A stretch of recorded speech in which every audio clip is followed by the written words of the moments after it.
Hello guys, welcome back to SWS Boxing, and today I'm delighted to be joined with Jack Roberts. He's currently 1-0, and his next fight is a week tomorrow at the Hangar in Wolverhampton on the BCB show. He's boxing Harry Matthews over 4 rounds, and yes, how you doing today, Jack? Good to I'm get you good. on. Yeah, good. Thanks for having me on. Yeah, no, it's, good. Yeah, good. Just finished the workout. Been for a run, bit of shadow boxing and that. So, yeah, getting ready to go for next Friday. Can't wait. Yeah, my first question is before we is how did you get into the sport of boxing?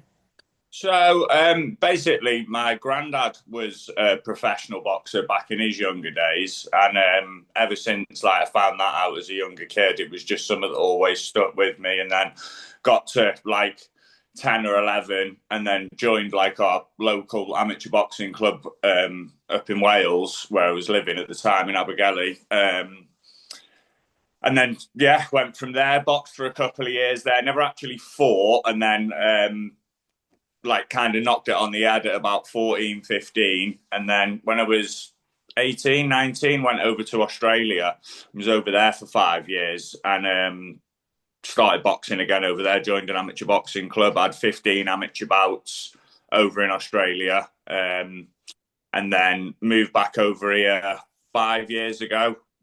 Had a couple of years off again, got back into it about 2 or 3 years ago, and then turned pro. Yeah, like we say, last year had my debut at the start of this year, and see where we go. Yeah, and am I right? Am I right in saying that you're signed with BCB? Not like properly. I'm with signed with Mick Carney. He's my manager. So yeah. So I'm just obviously he's got a good relationship with Errol and BCB. So I will be boxing on their shows going forward. All right, good stuff. Just and of course you made your debut. It was in March this year, as you mentioned, at Yeah. the Hangar in Wolverhampton.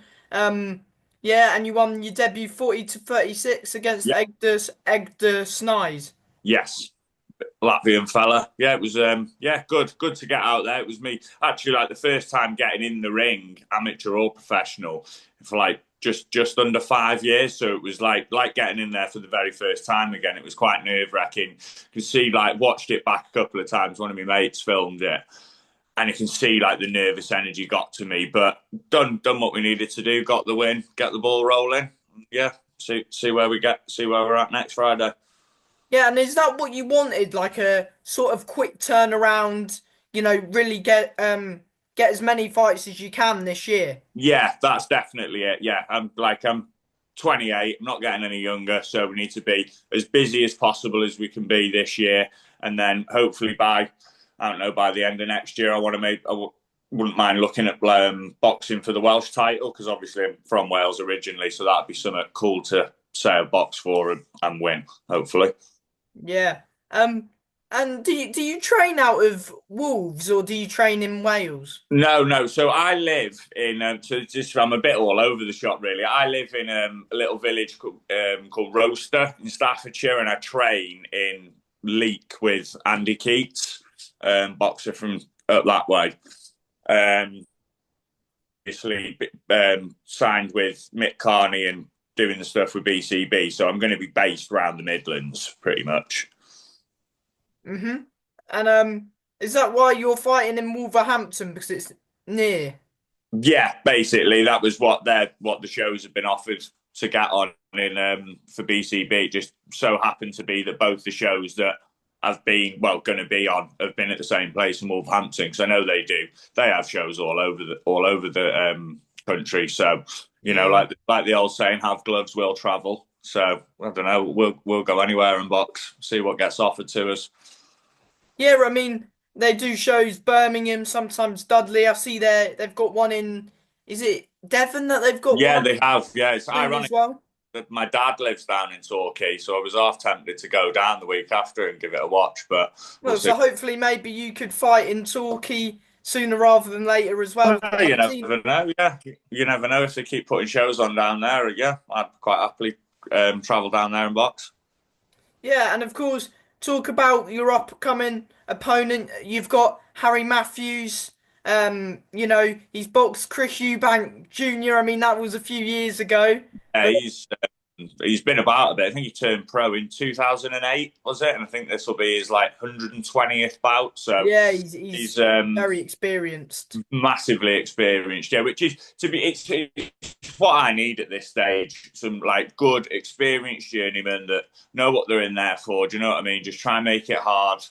Give me like the proper steps into the professional game, if you know what I mean. He's like the like that. Edgar's the guy I boxed the first time. He was so tough, man. Coming away from that, the one thing that sticks in my mind was my hands. First time wearing them 10-ounce gloves with the little wraps, my hands for the next 4 or 5 days were just battered. Honestly, the guy's head was like a breeze block. Yeah. And how's camp been? Have you finished camp? Well, got another big session left tomorrow, and then we're hopefully going to get just one last little spar, just like a light technical sparring, maybe early next week. With because we've been doing a bit with James Dean Fury up at Peter Fury's place in Congleton, so he's boxing, I think, on that weekend in the Manchester Box Cup. So helps us both out, really, doesn't it? Just an extra few rounds in just to sharpen the tools up, ready to go. Oh, so you're sparring up at Peter Fury's gym. Is good experience for you? Yeah. Oh, brilliant, brilliant. Love going up there. He's a quality person to be around. When he's one of them people, like when you're in the gym, so welcoming, like proper gentleman, lovely people, and he's one of them. He's just a knowledge of boxing, like just like an encyclopedia of boxing, isn't he? He's one of them. When he talks, listen. Do you know what I mean? Yeah, and so yeah, and what weight was oh, I forgot his name. Who was it that you were sparring up there? James Yeah. James Dean Fury, 80 kilo. He's boxing at. So pretty much what we're at now at light heavyweight. Oh, so what weight is your fight with Matthews made at? Light heavyweight. Yeah. Um. Yeah. Another 4 rounder at the hangar. Have you got many supporters coming down to support you? Yeah. So yeah, sold a few tickets again. So we've got a good group of people coming down from Wales, a load of friends and family and that, and then obviously got some like other friends and family that live local to me around here. So yeah, should have another good crowd of people there again. They like tore the roof off last time. To be fair, they were the loudest ones in there all night. So yeah, it was nice to have everyone there. Yeah, and is the fight getting streamed as well? This one. I think it is. I'm sure it'll be on something. I know last time it was supposed to be on Box Nation, but for whatever reason, on the day it wasn't being done. For I don't know, but I haven't seen anything for this show. But you I never think know. sometimes We they might stream if it the on on BCB YouTube. Sometimes they stream it yeah, on their YouTube. sometimes yeah. I'm not sure if they did last time because I know as it Elevate Film did some filming for it because I know they were in touch with us to get footage for the fight after it. So maybe if they're filming it again, I'm not too sure. We'll find out, I imagine. Yeah, and what do you make of the light heavyweight scene? You know, well, domestically, like Midlands area, English, British, and of course world title level. It's sort of heating up, isn't it? The light Oh heavyweight yeah, scene. great division to be looking at the moment. Like obviously, I've been sparring with Kyle Davis down in Stoke as well, so he's obviously like starting to really come through now, make He some won weight. an English eliminator in his Yeah, first fight. we went and watched it. Hell of a knockout. One hell of a knockout. He's good lad, Kyle. He'll do some big things in the sport. He will. Yeah, I've spoken But to yeah, him a few times on the channel. He's a good guy. He's a good fighter as well. Have you sparred him as well? he is.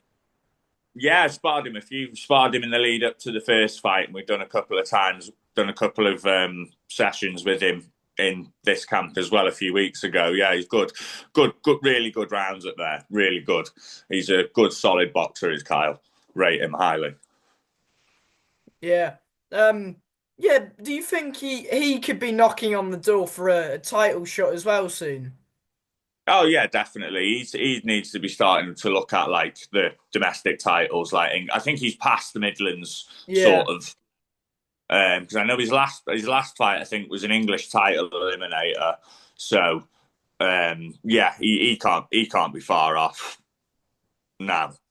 Yeah, hopefully he gets his English title fight next. Yeah, yeah, we'll see what happens with him. See what happens. Yeah, and what do you make of the likes of Ben Whittaker? He's a bit of a a topic in the light heavyweight division. What did you make of the rematch against Cameron? Did you see it? I did watch it. Yeah, I think the rematch is how realistically the first fight should have gone. Do you know what I mean? If Ben is as good as what everyone makes him out to be, which I think he is, he looks brilliant, and everyone, all this like the showboating and all that stuff, it's different, isn't it? It's something to talk about. It's not everyone's cup of tea. You know what I mean? It's not something I would find myself doing personally, but I'm not against it. Do you know what I mean? It sells tickets. It Hmm. brings the crowd in. Do you know what I mean? I mean, look at the money the kid's made, and he's only 10 fights into his professional career. Do you know what I mean? He's not even boxed for a proper, like, domestic title or anything yet, has he? So I can see him, as long as he's, like, managed well and moved right, he'll go on to big things, Ben Whitaker. Do you not think the Cameron fight was a faulty stoppage? Um, you can say that. I mean, I've watched it at the time when like me and my brother watched it. We were like, that was a bit. Do you know what I mean? It was a bit premature. But then you watch a couple of the replays back, and he did like his legs went a couple of times, didn't they? When he got caught, and it was like I think realistically they should have given him a knockdown and let him have a proper knockdown and time to recover. But it is what it is. Obviously, when the referee's in there, he can see the whites of your eyes, can't he? And Yeah. if what he's seen he's not happy with, then he's going to stop it, isn't he? So who are we to argue with them decisions, really? Yeah. Who would you like to see Whittaker fight next? I think I don't know. Is it hard to say? Like, is maybe like a Josh Buatsi too far for him at the minute? Is that too big of a jump? That sort of level? Because it's not. Yeah, or even Is like that Lyndon Parker, Craig Arthur's, your Anthony. Richards? It has to be a name. Say again, Craig Richards. Yeah, it's got to be a name, hasn't it? Someone that's like boxed at a decent level Yeah, Dan before. Aziz could be a good fight. Yeah, Dan Aziz is. I don't know. I think Dan Aziz was a bit. He was good, obviously. Don't get me wrong, but I think his sort of level at the minute, I don't know, might be a bit too much. Like Ben might be a bit too much for him, but you never know. You never know. Anything can happen in boxing, can't it? Do you think Whittaker's above British level already? Um, no, I'd say he's at British level, Yeah. What about but um it, go on. what about Bivol and Better BF? Do you feel they'll run it back for the third time? Yeah, as far as I'm aware, that is happening, isn't it? Because he's Bivol's dropped the WBC belt, and I believe they're trying to make Benavidez Benavidez Smith. for that. So yeah, I mean, if Bivol Baturbia has anything to go by the first two fights, then we're in for a cracker again, aren't we? You should just like them two are that much above the level of everyone else in the light heavyweight division at the minute. We should just let them two fight each other until they both decide to retire because they were both that entertaining fights. Do The you do you, styles just gel. yeah, I mean the first fight, I agree that Better BF won the first fight and the second fight, I thought Bivol was the right Bivol, you could winner. see in the second fight, Bivol was not losing that fight. You could see the grit and determination on his face. He was not backing down from anything, and it prevailed for him, obviously. But yeah, he definitely lost the first fight. So it's why they need to run it back. It's 1-1, isn't it? Yeah, exactly that. Yeah, have you got a message to your supporters who are going to be supporting you and cheering your name come Friday night? Well, a week tomorrow, on the 23rd.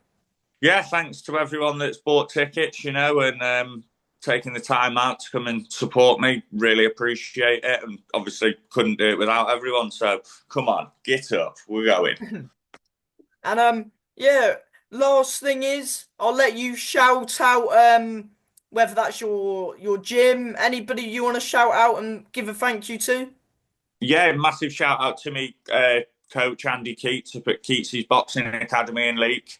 Mick Carney, my manager, for helping me along the way. And all my sponsors that have helped me on board, wouldn't be here without everyone. So, yeah, let's keep this show rolling and make some fireworks next Friday night.